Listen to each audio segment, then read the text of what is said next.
Hey guys, it's Foster here. So it was a really difficult week for us here at English no Cru. Um, I lost someone very close to me, and Alexia is traveling with her father. So to be honest, we really don't have the time or energy to record new episodes this week. So in the meantime, we are going to replay some of our favorite episodes for the next couple of days, and we will be back as soon as we can. So, as always, we really appreciate your patience and keep up the good fight. Lose well. We will get on with the show after a quick word from our sponsors. Bom dia, boa tarde, boa noite. Gente, estou aqui para falar de novo sobre uma coisa que vocês já sabem, se não sabem, deveriam saber. Cambly. Cambly em inglês no e cru. Nós nos juntamos para dar para vocês uma aula de graça. É uma plataforma online de inglês especializada em inglês. Não tem outra língua, é só isso. Ou seja, você vai ter professores de todos os lugares do mundo, nativos, que podem falar com você sobre qualquer coisa que você quiser. Você entra no site ou no aplicativo, coloca o seu nível, se você é avançado, intermediário ou beginner, e você escolhe algum tipo de professor que você queira. Ou seja, se você quiser falar sobre marketing, sobre business, sobre política, sobre engenharia, sobre biotécnica, sei lá do que, qualquer coisa. O Cambly fez isso para vocês e nós gostamos tanto que demos uma aula para vocês. Ou seja, entra no cambly.com ou no aplicativo do Cambly e coloca o código inglês nu e cru e desse jeito você ganha uma aula de graça. Ou seja, não tem como perder. Faça isso ainda hoje. Ultrapasse a barreira da vergonha e vá lá. Cambly.com, aplicativo do Cambly, inglês no e cru é o código. Now, on with the show. Oi, fala aí pessoal, bom dia. Você está escutando o Inglês no Cru Rádio. I am your host, Foster Hodge. This is your daily dose of English.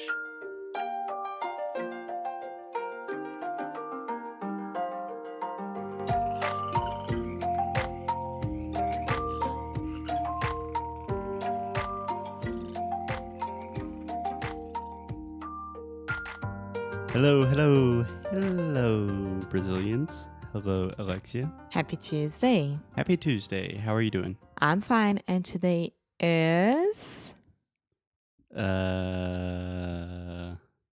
It's my birthday. It's your birthday! Yeah, I'm not a big fan of talking about my birthday. But I think it's important. Yeah, 40 years old. 29 years old, amor. We don't need to tell them how old I am. You're so much older than me. Alexia turns 29 in like 2 weeks. So happy birthday, my love. Thank you. Thank you, everyone. You can send all of the presents to hi@englishnucru.com. We accept presents via PayPal, via whatever you want to send. If you just want to send a message, money, tickets to Brazil, we accept all sorts of presents. Yes, so today we are continuing talking about Portugal and Brazilians, right? Right. Brazilians in Portugal. So yesterday we talked kind of about a general overview of how many Brazilians are in Portugal and this big phenomenon of Brazilians moving to Portugal. Today, we just wanted to tell our personal stories of interacting with Brazilians in Portugal. So, Alexia, we have a lot of stories. Where do you want to start? I want to start with the very beginning. The first day in Lisbon, when we were going to the farm. Yes. So, one correction. I want to start at the beginning. At the beginning. Yeah. So let me just set the scene. We arrived in Lisbon. We were at the airport, super tired. And then, yeah. No? No. We arrived in Lisbon. We went to the Airbnb. We had just a small afternoon in Lisbon. And then the other day, we were going to the farm. Okay. So day 2 in Lisbon, we woke up super early to go to the farm with all the dogs. You know the story. And we got an Airbnb. And then we had to get a taxi. Okay, you can continue the story because I'm not doing a very good job of explaining it. We had to go to the bus station to grab the bus to go to the city that we are supposed to say, Yep. right? And to do that, we order an Uber in Lisbon. A very good tip. Uber in Lisbon is very, very cheap.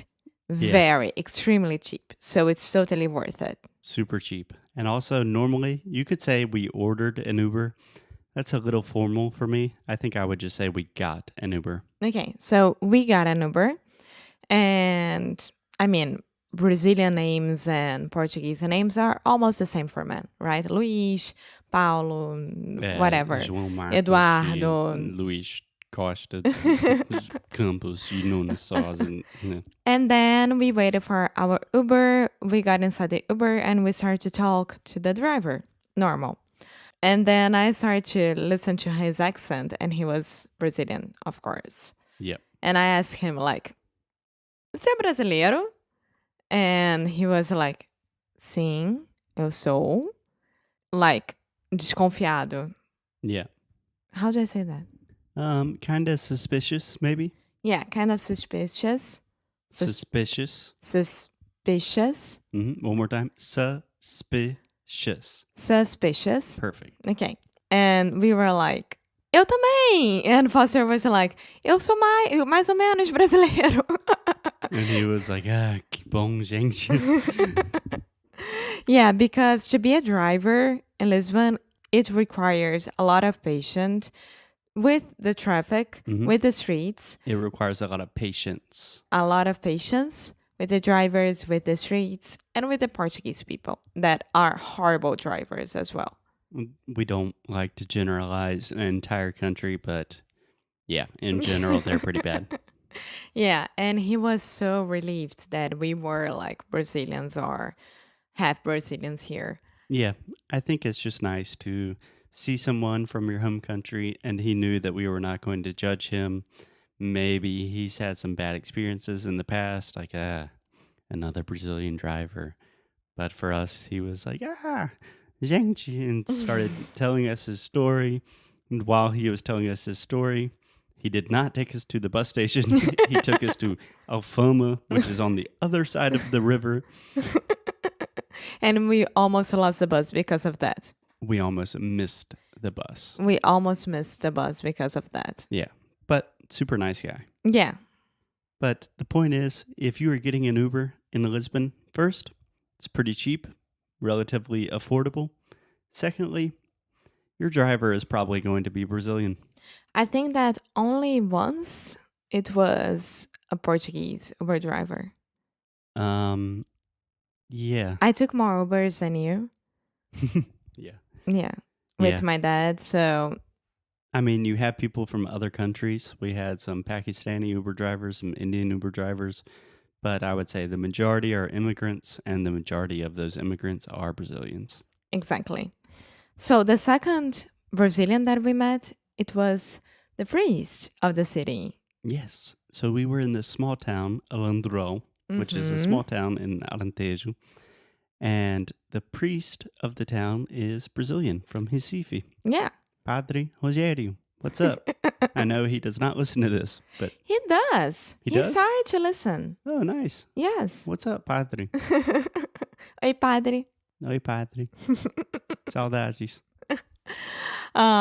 He's a very cool guy. He is, I think he's on the 30s. In his 30s. In his 30s. hmm And he invited us to have lunch in his house with his friends, and it was an awesome food. I would say the lunch was awesome or the food was delicious, but you don't say an awesome food. Okay. Yeah. But he treated us extremely well. He took very good care of us. He introduced us to everyone in the city. He brought other Brazilians from outside the city to come meet us. It was just so nice. Yes, yes. And he's been living in Portugal for more than 7 years now, I think. Yeah. He used to live before in another city that I don't remember. Yeah. He talks like a Portuguese guy. Yeah, yeah. Well, imagine he has to give mass. Mm-hmm. To give mass, I don't know, maybe every day? Yeah. So can I make one correction, Alexia? So mass, this is the ah sound, just like cat, hat. For missa. Yes. Okay. And mass is like bagunça. Yeah. Yeah. So we have mass. Your mouth is Mass. very open and to the front. So think mass. Mass. And then mess. Yeah, mass. Mass. Okay. Perfect. Yeah, imagine that after 7 years giving masses. Can I say that? Mm-hmm. Yeah. He has to adapt his Portuguese. Yeah. And he did a great job. Yeah. Cool. So we have Uber drivers. We have Padre. Who else did we meet? On our very last day in Lisbon, Mm-hmm. we met a very nice waiter. Oh, yeah. Yeah. Super sweet. Just because we loved him. Yeah. And the food was very good. Yes. But the main point here is our Airbnb hostess. Yeah. A quick word about the waiter.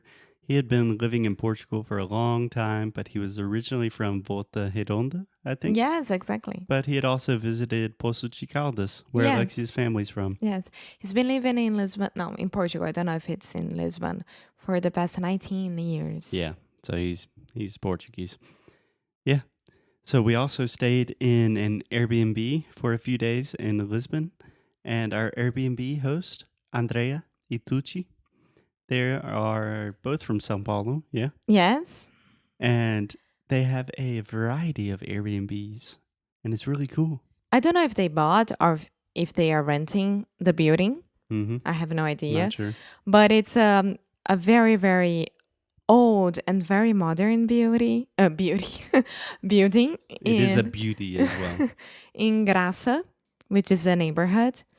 And they have 5 rooms to rent, like in the Airbnb. Yeah. If you are visiting Lisbon and you want to stay, I recommend if you're visiting Lisbon to try to stay in a neighborhood like Graça with a little bit of less tourism, because Lisbon is a very touristic city nowadays. If you are going to Lisbon, send us a message. We will send you their Airbnb information because it is a lovely place to stay. Yeah. Your dad was best friends with Tucci. Yes. And they have kitchen, they have very nice showers, and they have amazing beds. All the beds there are so comfy. Yeah. Yeah. And they just took care of us because I think we were their first Brazilians staying there. Yes. So they were always giving us great recommendations and making sure that we were okay. Yeah. The main point about it is that they are Brazilians. They used to have a business back in Brazil and they sold that Mm-hmm. and they went to Italy. Yeah. To Study tourism. study tourism. Kia? Que? Tourism. Tourism. Okay, try one more time. Tourism. Tourism. Tourism. Yeah, tourism. Okay. Okay. And then their teacher asked them, right, like, what are you doing here in Italy? You need to go to Portugal. Portugal is where everything will happen.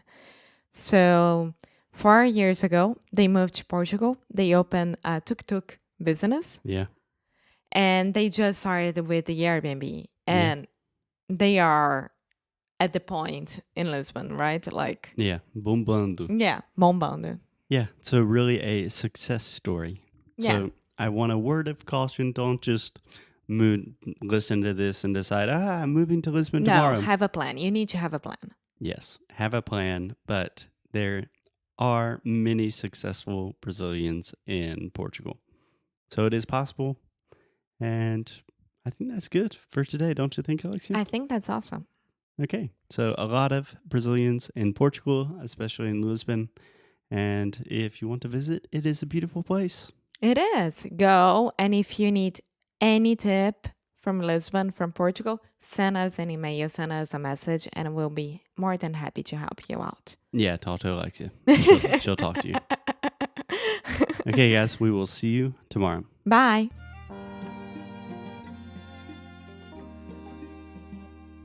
Hey guys, thanks so much for listening to another episode of Inglês no Cru Rádio. If you like what we do, if you want to support the show, here's what you can do. leave a rating and review on Apple Podcasts or Android, wherever you listen to the podcast. It really helps other people discover the show. And you can sign up for our VIP newsletter. So each time we release new courses, early discounts for Sound School, new worksheets, special discounts, the people on our newsletter are the first to know. So if you are interested in the things we are doing, go to inglesnuecru.com and sign up. And as always, keep up the good fight and lose well. Até já.